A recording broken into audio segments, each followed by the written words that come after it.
Welcome to JonGetsGames. Today I'll be reviewing Heaven and Ale. This game was designed by Michael Kiesling and Andreas Schmidt, and in it each player takes control of a monastery full of monks who are, of course, trying to brew the best beer possible.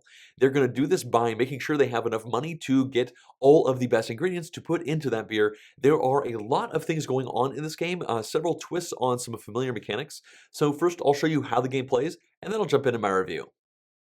Here is a player's monastery at the start of the game, but before I explain how to actually play the game, I want to jump ahead and explain endgame scoring so that the rest of this will make sense. Over here we have this track that kind of goes around the board, and on it we have a brewer token as well as 5 different resource tokens. And when the game is over, these tokens will likely be something like this, kind of scattered around the different spots on the board, and this brewer is on the same track. They may end up right here. So in this case, if the game was to end right now, we would first check to see where the brewer was, as in what region of this scoring board they're in. We see over here, they are in this spot, which says 3-1. And what that means is we are going to reduce the value of our best good by 3, going 1, 2, 3, in order to bump our worst good up by 1. And then we will keep doing that. And you don't have to just do one good. For instance, you could do 1, 2, 3, just removing your better goods down to gain another bump up. Here you could go 1, 2, 3, bump this up again. And lastly, you have 1, 2, 3. And in fact, they've all condensed down onto this 3 location. And then you would once again look to the region your brewer is in. You see this X3 and then the beer. That means you multiply this value, which is where your worst resource is, times 3. So in this case, 3 times 3. And that would be our ending score. Of course, not accounting for the end game objectives, which I'll talk about a little bit later. Out here we have the main player board, and on it we have this circular track going all the way around, as well as 1 pawn per player. So this is the setup for a 3-player game.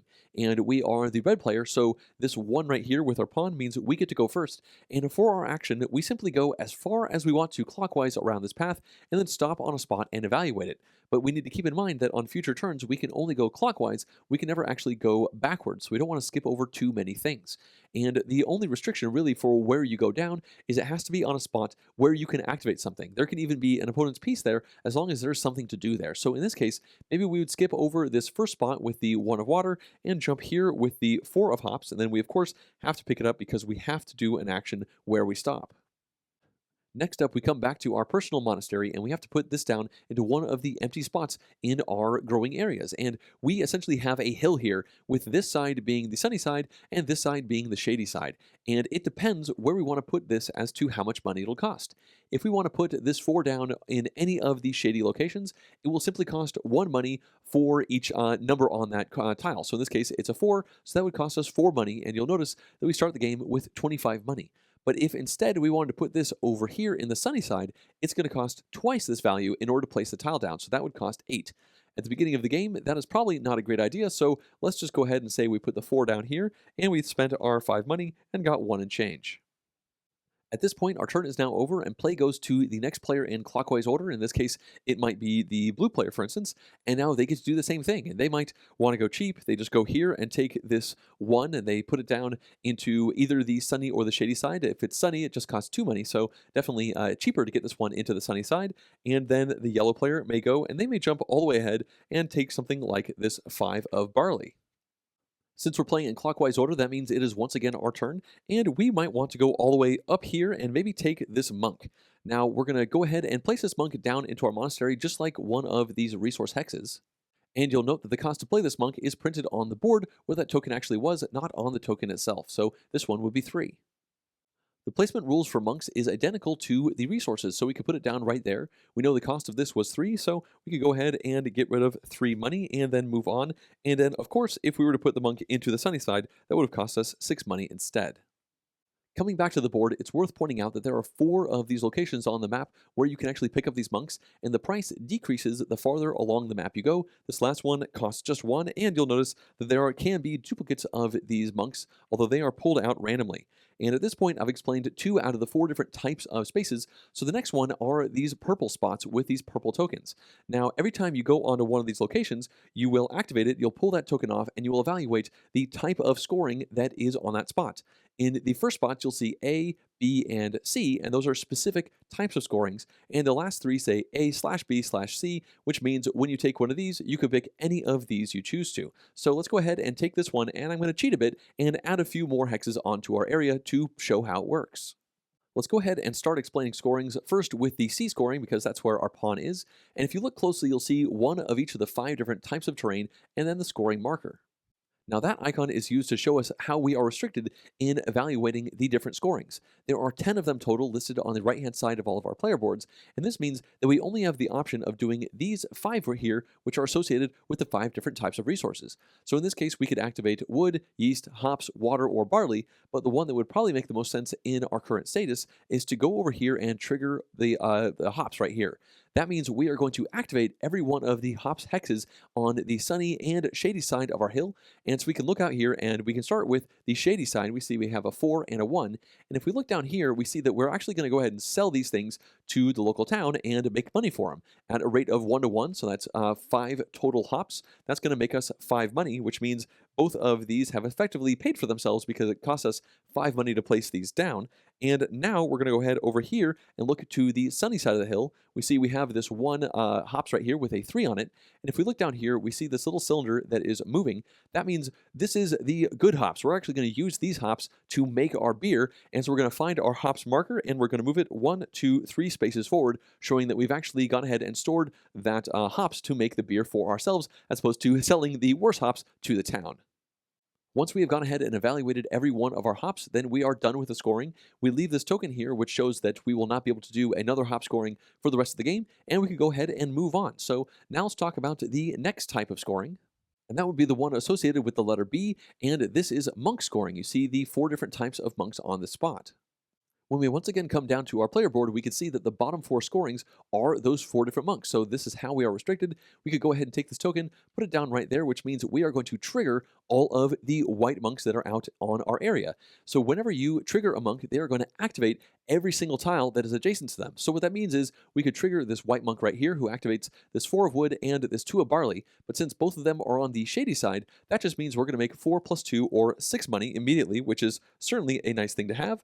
And then we come up to this white monk here, and they're going to activate everything adjacent to them. Well, in this case, that's 4 plus 3 or 7 more money, so we're definitely getting a whole bunch of money with this activation.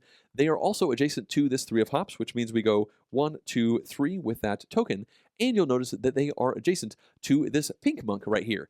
And I mentioned that this is going to trigger the white monks, which will activate everything adjacent to them. Well, when you activate a monk, all they do is move your brewer token up once on the level.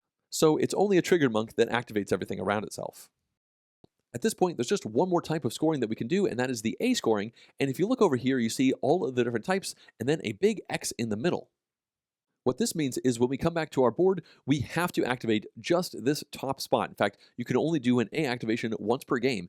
And when you do it, you're going to choose a number that goes from 1 to 5 to match this X right here, and you will activate every one of your tokens that have that number. So in this case, we might put that there and activate 4, which means this one and this one are all going to become activated.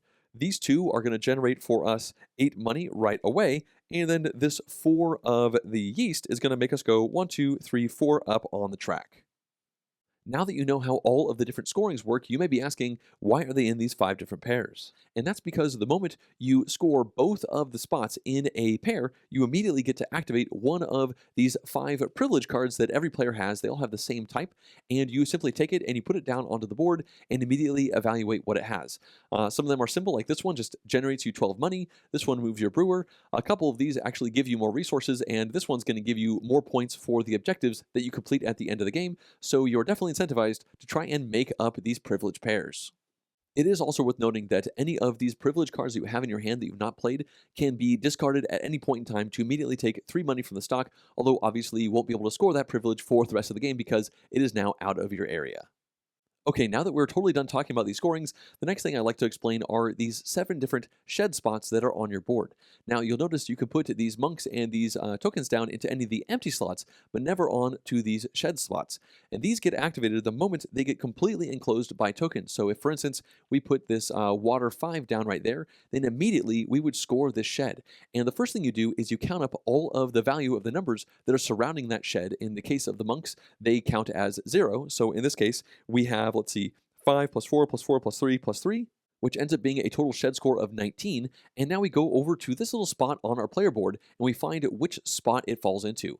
In this case, it is between 18 and 23. And so that means we get all the benefits down here. The first thing is we get 1 brewer movement. So we take our brewer and they're just slowly working their way up here. But you'll notice if this had been a 0 to 7, so a very low value shed scoring, we would have just done 6 brewer movements. So that is one of the main ways to move this person up really fast. And then the next thing we do is we take a 3 shed as dictated on this graph, and we're going to go ahead and put that down onto the location.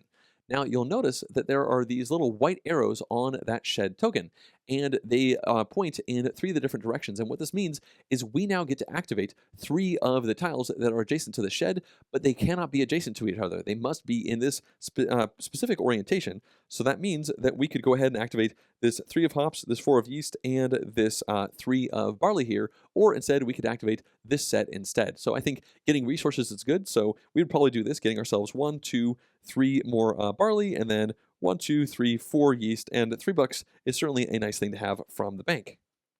We can now briefly look at the other options. We see that 8 to 11 gives 3 brewer movements, and we can activate any one.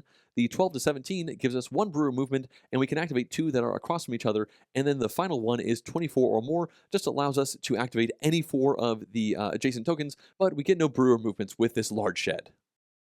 All right, let's now come back to the main board and talk about the 4th and final spot that you can put your worker down as you go around the path, and these are the objective locations. When you land on this spot, you can immediately gather any of these objectives that you currently match the requirements for. And there is a wide variety of them. You always play with the same 12, and underneath is a smaller version of the big one. And you can see that at the end of the game, the big ones are worth 4 points, and the little ones are worth 2 points. And they can be a ton of different things. For instance, have all of your sunny spots filled, all of your shady spots filled. This one is have 3 of your privileges actually evaluated, and I'm not going to go in through all of them, but as you can see, there is a bunch of different things that you can shoot for to try and give you some points, but of course, you do have to stop off in one of these spots with your worker in order to grab all the ones that you can. Okay, it's now time for us to talk about what happens when we reach the end of the track. You notice these 3 locations where we started. Well, these are bonus spots that you get to evaluate when you put your token onto them. So if, for instance, it was the blue player's turn right now, they could not maybe want this 4 right here and just jump all the way to the end. They could go here, which means they'll be the start player for the next round. They could go here, which would bump their brewer up once. This would allow them to bump any of their resources up twice on their board. And lastly, this would give them 2 money. And then they would stay there. They would just pass for the rest of the round until the rest of us had chosen all of these spots. And it's worth noting that in a 2 and 3 player game, the last person must go on the starting player spot if it has not been taken already. Once all players have reached the end of the track, the round is over, and we'll go ahead and start the next one. The first thing we'll do is we'll take the next stack of monks right here. They get shuffled up and put down into the 4 locations out on the map, and then we can go ahead and take a bunch more of these resource tokens, and we fill in every single location around the board. And it's important to note that some of these spots where maybe something wasn't taken, you'll actually add another one onto that location so that in the future, if somebody goes onto that location, they can buy one or both of these if they want to. And the same goes with the monks. They can also stack up. Lastly, we have to refresh all of the scoring locations, making sure they have only 1 scoring token in them. So in this case, these will not actually double up even though they weren't taken in the previous round. There is one exception for that in the 2 to 3 player game in the last round of the game, but I don't need to bother talking about that right now. And with that, the round is fully set up, and the start player is going to be who is ever here, and you will go clockwise from there, and you'll keep playing the game just as I've shown until all of these stacks have been depleted. In the 3 player game, you'll do 4 rounds. In the 6 player game, you will do all 6 of the rounds of the game. Once the last round is completed, everybody will go ahead and evaluate the ratio for where their brewer is, and then at that point, you can go ahead and spend money at a rate of 10 to 1 to bump up one of your tokens, which may or may not matter. In this case, maybe it wouldn't, and you now take your lowest spot, that's a 3, multiply it by your multiplier, that's 3 times 3 is 9, and then you add to that any of the objectives you were able to achieve. In this case, we got 6 points there, so our ending total would be 15 points, and whoever has the most points wins. Let's now go ahead and begin the review for Heaven and Ale by starting with a few positive points. And the first of these has to do with the highly satisfying planning that goes into most turns of the game, but in particular, the very first turn of each of the rounds in the game. And depending on the player count, there's going to be 3 to 6 rounds, and that is that very first turn in the round is a particularly exciting one from a planning perspective because that is right after you have seeded the board randomly with a bunch of new ingredients as well as some new monks. And after that point, the round is fixed. There is no more randomness. There's no luck of the draw or anything that goes into how that round is going to play out. It's just you versus your opponents, and you trying to figure out what is best for you, what is best for your opponents, how can you get there first on the things that you think that you will be competing on, and in particular, what do you think you're not going to be competing on? So what are the things that you can maybe grab easier and not have to worry about them go ahead and going after? And this is very crunchy, if I'm being honest. Like the very first turn of the round often involves everyone around the table kind of just sitting and thinking and processing the numbers on the different ingredients, the colors of those ingredients, where they are on the overall path that you guys are going to be taking with your little workers. And I just found that really satisfying, trying to come up with that plan. In particular, the later turns are really, they feel much more consequential because you've already put a bunch of tiles out into your area. You've already invested in different things. You're already weak in one thing and strong in another thing. So you want to try and focus on those weak things. I will say that the very first turn of the game, you have just this empty field in front of you. So that's probably the lowest stress moment of the game and the least crunchy moment as well. But that's kind of nice because it kind of works you into the game somewhat easily because you will have an open playing field. I mean, everybody has the same starting resources. So you are always a little bit more interested in getting barley than you are in getting wood in the earlier parts of the game because you have a lot more barley to go to get before you get to that 0 marker. But even so, I think that the planning is crunchy and highly satisfying and one of my favorite parts of the game. For positive number 2, I like to talk about an interesting spin that Heaven and Ale puts on a familiar mechanic. And that one is the idea that your lowest scoring token is going to be your final score. And this is a mechanic that's been around for quite some time. The designer Reiner Knizia is somewhat famous for putting this in many of his games like Tychus and Euphrates and Ingenious. But there is a pretty cool twist that Heaven and Ale brings to this idea because in Heaven and Ale, when the game is over, you do take your lowest scored ingredient and you multiply that by your modifier. But the difference here is that before you do that, you run through this ratio conversion where depending on where your brewer ended up, you will then lose a certain number of your better ingredients to go up once with your worst ingredient. And that ratio gets better the farther you get your brewer around. It could be 5 to 1, 4 to 1, 3 to 1, 2 to 1, or even 1 to 1, which I haven't seen that just yet. But I did get to 2 to 1 at one point. And what that means is you are no longer disincentivized from going hard on something you're already good at.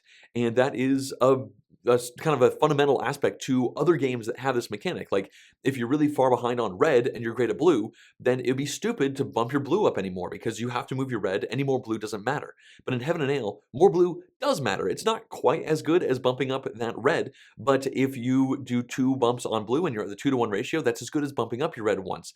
And it is just a nice tweak. I really appreciate that difference it brings. And if I'm being honest, the first time I read the rules, I was like, what the heck is this? With the ratio conversion, I was like, this seems clunky and stupid. Like, they didn't need to do this. But once I played the game a couple times, I realized what it unlocks from a decision standpoint and from a freshness standpoint for this familiar mechanism, I think is quite worth it. So yeah, I really like that tweak. Positive number 3 is similar to number 2 in that it also has to do with a satisfying tweak on a familiar mechanism, but in this case, I want to talk about the move as far down a path as you want to action selection style. Now, many games in the past have done this, like Patchwork, you have Thebes, Tokaido, Glenmore, Craft Dragon, and many other games. But the big difference between all of those and Heaven and Ale is that in those games, it's your turn when your token is the farthest back down the path. So that means that if you do a really big jump, then you might have to skip a bunch of turns until all your opponents catch up to you. So that does mean that you are incentivized to do as small a jump as possible and then only do a big jump if you're getting something that is just amazing for you. But when you have a game like Heaven and Ale, the tweak is that instead of doing that last person takes a turn, they just go clockwise around the table. And you might be sitting here saying, Really? John, your positive point is that this game implements clockwise player turns, and yes, that is what I'm talking about, because it might not seem much. In fact, it might seem like a downgrade. Like the last person on the track taking a turn sounds much more interesting than clockwise. We've always had clockwise, but what it does to the strategic implications and the planning implications is really wonderful in Heaven and Ale. And I will mention that Heaven and Ale is not the first game to do this tweak. I know that Lignum, which came out several years ago, also did exactly this. But in particular, just talking about Heaven and Ale and how it does it well, the monks, which are incredibly powerful tokens that you can put down into your fields in this game, they get cheaper the farther down the path you go. And they're a big reason to try and get farther down the path to try and pick up those cheap monks, because the closest monk right at the very beginning costs 4 money, which is a lot, and the cheapest one costs 1. And especially considering if you're going on the sunny side, you're going to be doubling that price. That's a difference from 8 money down to 2 money, which is gigantic in this game. And what it means is that in this game, you are incentivized to do much bigger leaps than you would have in all of those previous games. Like, there's a big penalty for giant leaps in those games. And this one, you know what? Go for it. The game's saying, give it a shot. Like, that is definitely an option on your first turn, jumping all the way around the track to like the 75% marker and grabbing maybe one of those cheap monks for several reasons. First of all, you get to take your turn again soon, but also it puts an interesting new pressure on your opponents, because in any of those previous games, they look at you like you're crazy and they'd laugh, and then they'd take a bunch of turns until it was your turn again. But in this case, they look at you with worried eyes because they're like, oh crap, now that means they're all the way over there, and there's some stuff over there that I wanted, but I thought I'd have some time before I'd be able to get at it. But now my opponent is really close to them, so maybe I should jump all the way ahead so that I could try to get those things that I really want. But wait a minute, this is a 3-player game. If I do that, and my opponent already did it, then that means my third opponent has free reign to like 75% of the board, and they'll get to take whatever they want for the exact prices they want in their right order that they want. And that is not what you want to have happen to your opponents. You do not want to give them edges. So you are putting this extra planning pressure on your opponents to try and maybe tweak their plans and reconsider what they're trying to do based off of this big leap, which the game says, you know what, go ahead and give it a shot. So either way, it doesn't seem like much. Clockwise turn order does not feel like a huge deal, but it is a great tweak to this familiar mechanism, and I really like how it works out in this game. Let's now move on to a couple neutral points, and the first of these has to do with how punishing this game can be. This is an economy of just one resource, and it's money, and it is a very feast or famine situation with this game. You start off with 25 money, and it feels like a ton until you find like 4 turns later that you are completely out of money, and you're desperately trying to figure out how to get some more so you can keep playing the game. And it is possible, if you play your first couple turns poorly and buy a bunch of sunny side tokens, that you will have sunk your entire game and you'll get 0 points at the very end. I haven't seen that happen, because every time I've played, I've vocalized to people like, make sure you get some shady tokens down, because the shade tokens are the ones that generate you money. And if you get too greedy too early and try to get those victory points on the sunny side, you will definitely shoot yourself in the foot. So this is a game that you potentially have to play at least one full game to kind of get the idea and the cadence of how to play it well, so that the next time you make sure you don't find yourself just constantly starving. But that being said, even when this game is played well, you go back and forth, going down to like almost nothing, and then you do a scoring, and boom, now you got like 12 money, and then you spend it all, and you do a scoring, and maybe you go crazy. I've seen people get like 30 money after a scoring in the middle of the game, and then like 4 turns later, be completely broke. I mean, you just spend money so fast as you grab these really nice tokens, slap them down into your sunny area, because that's where you want to get the points. And that's going to rub some people the wrong way. Like the punishing nature of the game, the way you can just be starving at times and trying to desperately figure out how to be able to do anything really on a turn because you made some poor decisions earlier. Some people love that, and some people hate that. And in particular, I like it, but it's a neutral point because it is a bit of a mixed bag with how it's going to interact with many other people out there. Neutral number 2 is pretty simple. When it comes to the overall feeling around the table as you're playing this game, it is a pretty dry experience. And for some people like me, that's totally fine. But for other people, that is going to be a very large negative to the overall experience that they're trying to get. Like, when you're playing this game, you do not feel like you are brewing beer. You feel like you are doing math. You're trying to figure out, how you're going to do this, and you add these together, and with the money, you're like doubling the money to figure out if you can make this make sense. And then you're taking these tokens and like 4 plus 4, and that takes that that up there, and is that enough? And you're just crunching, and then crunching on what your opponents are doing. And I have no problem with that. But for some people, this game will be probably irredeemable. Like you will not be able to win them over with the wonderful decisions and planning and all that kind of stuff that goes in, because they just get so turned off by how dry the overall experience is. And that's a bit unfortunate. And that's why this is a neutral point. It's just something I figure you should know about going in. Okay, let's now move into the negative section, and I have two that I want to cover. And the first has to do with the objectives that you are working towards as you're playing the game. It's those barrel tokens, the 12 of them that you put out in the middle of the table every time you play. And there's two things in particular that bug me and I think are problems with this mechanic.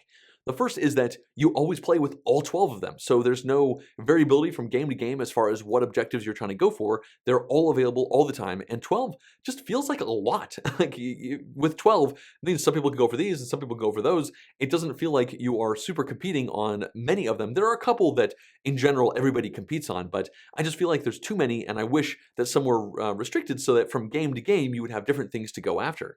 And the other thing that bugs me probably a little bit more is that they are all so late game focused. Like they are, have scored all of your different fields, or have one of your resources hit 20, or fill up all of your shady side or your sunny side of the field. These are not easy things to do, and sure, you'll be able to likely accomplish many of these by the very end of the game. But most of those that you accomplish will probably be on the final round of the game, or maybe the final 2 rounds if you're in the 4-player game, which is 6 rounds total. And I have a problem with that because 2 of the locations on the overall path that you're running around, the only thing you do there is you stop there and you collect all the objectives that you have achieved. And that means that you effectively ignore those locations until the last 20 to 10% of the game. And that's just not as interesting as I think it could have been if maybe there was some variable objectives, so they're different from game to game, and have some of them be achievable on the second round of the game. Because you lose quite a bit of momentum by stopping your monk off onto a spot to grab those objectives. It's not getting you engine type resources that you put down so that you can do better later on in the game. And I would love to have the decision in the mid game to be, do I stop my monk here in order to grab those objectives, or do I want to jump forward once and take that 4 barley token? And I don't like that you pretty much ignore those objectives. I feel like the objectives could be totally overhauled, have less of them come out each game, and just have them be a variety of like late game stuff or mid game stuff, and maybe even early game stuff. Like have an objective be achievable on the very first round around the table, and maybe have it be worth less points. I just think that this is a wonderful idea. Like having objectives is great because it directs the players, but I feel like that mechanic in this game kind of tripped on its shoelaces and fell down. Now we have negative number 2, and I will admit that this is going to sound like the tiniest nitpick, but I'm going to do it anyway. So when it comes to the shed scoring, you add up all the numbers around the shed, and then you look to this graph on your player board. And there are a bunch of different regions that the number is going to fall into. And the issue that I have is that it seems like the 12 to 17 range is by far the worst of any of them on any of the other ones that you can score. Like the rest of them feel like they have great moments when you might want to do them. Like 0 to 7 gives you 6 brewer bumps up on your track, although you don't get to activate anything on your board. 6 is a gigantic movement for your brewer. Then you go to the 8 to 11, you get 3 brewer bumps, which is great, and then you get to activate one of the things around that shed. Well, you find the best one, you activate it, that's great.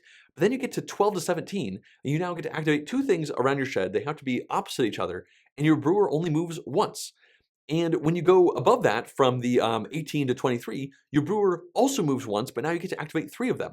So it feels like the moment you tick over into the 12, like 11, it's so much better than 12. The moment you hit 12, you are really bummed. And I figure maybe from a design perspective, 12 to 17 is the most common range, so they figure they had to make it a little bit worse. But I will say that from the games that I've played so far, the best brewer movement I've ever seen is somebody getting into just the very beginnings of the 2 to 1 section. So no one's even gotten close to the 1 to 1 area, and I really feel like they should have made the 12 to 17 as exciting as the rest of the shed scorings. Like shed scoring is a fun part of the game. Like you are constantly working towards it. And I don't like that the game kind of disincentivizes you from this one region. Like you're actively trying to dodge the 12 to 17 versus the other ones. You might be trying to go up a little bit to get the thing that you want, but you just never want 12 to 17. It's just really bad. So why isn't it 2? Why doesn't it go 6 movement, 3, 2, 1 instead of 6, 3, 1, 1? I don't get it. I'm sure there are reasons for it from their testing, but from my plays, I almost want to just house rule it and just make it a 2 so that I feel less bad about doing those 12 to 17 scoring. But again, this probably feels like a huge nitpick, but I wanted to bring it up. It's something that we have definitely talked about around the table when we've been playing. Okay, let's now talk about the variability for Heaven and Ale. And from my perspective, I think it's just slightly less than I expected going in. And there are two things that are kind of pushing and pulling here. The first thing is pulling, and that should have made it way less than expected. And that is the thing I already talked about in negative number one. I feel like having all 12 of the objectives out every single time you sit down to play the game does not incentivize you to play one game differently from the next. It kind of says, well, you can kind of do everything that you're going to get. There's an objective for kind of for high strategies, for low strategies, for sun strategies, for shade strategies. They're all viable every single time you sit down to play the game. And okay, that's fine. But from a variability perspective, I want more. I would like one game to be like the shady one came out and the sunny one didn't. Okay, I'm going to prioritize shade and that kind of thing.